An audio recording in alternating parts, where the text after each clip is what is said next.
Could you imagine your child, grandmother, mother or father, how about even yourself, being in a hospital, getting ignored, or worse, dying due to hospital staff shortage? Now, put yourself in your own career, being understaffed, overworked, and tired. How well do you perform your job in this state? A news article titled Hospital Nurse Staffing and Patient Mortality, Nurse Burnout and Job Dissatisfaction by JAMA, published in October of 2002 by Linda Akeen, Sean Clark, and Douglas Sloan, who are all PhDs, states that in hospitals with high patient-to-nurse ratios, surgical patients experience high risk adjustment, 30-day mortality, and failure to rescue rates.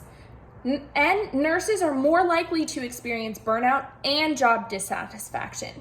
Today, I would like to discuss the problem of the nursing shortage in America due to limitations set for nursing students when applying for nursing programs and how it has caused nurse burnout, low level of care, and lack of passion for nurses in their careers. I will also provide solutions for our education system on how they can better the future of healthcare. First, let's discuss the problem that private nursing schools are not affordable to most independent young adults. And at community colleges, while they are affordable, they have year-long waiting lists that sometimes are 1 to 3 years long. This issue is the root cause for the nursing shortage in America. The nursing shortage that America has been facing for years has created major burnout through hospital staff. The shortage of nurses does not come from lack of people interested in the field or from inadequate applicants, but from affordability and class space in affordable programs. An article called Nursing Outlook by Janet Allen, Jillian Applebaum, published in 2008, a systematic assessment of strategies to address the nursing faculty shortage in the U.S. In 2005 to 2006, nearly 1/3 of qualified candidates were denied admission to associate's and bachelorette programs, the cause being low school resources. There's simply not enough room, not enough teachers, and not enough material to provide for all the applicants. A thesis by Teresa Banks, published in 1993, called A Comparison of Select Student Outcomes in Community Associate's Degree Nursing Programs Using Competitive Admission Process versus those Modified Open Admissions Process. 1. Competitive admission ranks and accepts applicants ordinarily on a basis of past academic achievements and potential aptitude, whereas 2. Modified Open Admissions accepts all qualified applicants on a basis of date fulfillment of admission requirements until admission spaces are fulfilled. This is still the admission process today and results in long waiting lists or students turning to private programs for quick entry. However, the private programs do not guarantee graduation, they do not guarantee job fulfillment, or even completion of the program. If America had a higher acceptance rate, higher graduation rate, and higher job fulfillment rate, hospitals could properly be staffed and nurse burnout completely avoided. Nursing Outlook, published in November of 2008, writes, "The deficient of education is key impediment to fulfilling the growing demand for nurses generated by an aging population and weak supply of new graduates, which has left 13% of hospital RN positions vacant. The supply of inadequate nurses leaves hospitals short-staffed with no new hires while employees are continuing to retire and age out." Now that we have covered the causes of America's nursing shortage, let's discuss the repercussions.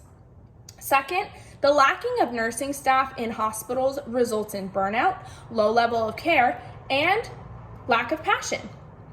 When a nurse is burnt out, it can affect all lives in the hospital, but primarily the patients and the nurses who are working with the patients themselves. With low staff availability, the hospitals are required to utilize all resources. A New York Times documentary published in February of 2021 by Alexander Stockton talks about the drastic hit that COVID had on hospitals being so short-staffed.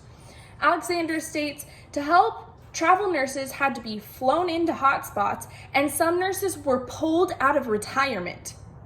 Burnout happens when a nurse has too many patients and not enough time to themselves. Alexander interviews another nurse who says every day they're off, they're asked to come into work and help cover patients, the patient overload. Sometimes they don't even have enough time to eat, drink, or even use the restroom.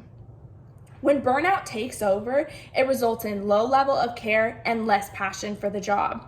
There's a charge nurse at the ICU unit in Arizona who Alexander also interviewed, and she stated, "I can't even give the quality of care I would normally give."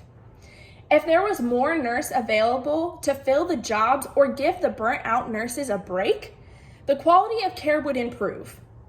The Nurses from New York Times documentary states the job becomes demoralizing.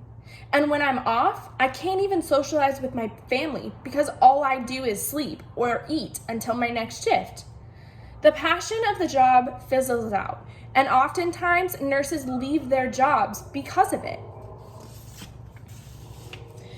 Now that I have covered the problems that the nursing shortage of America has caused, I would like to discuss the solutions.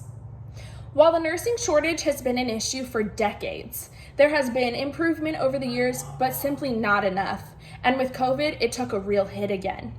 Solutions such as reshaping the funding for expansion to allow bigger programs that will result in shorter waiting lists would be beneficial to the healthcare system. After COVID hit, schools reconsidered their funding towards nursing programs on a local, state, and federal level.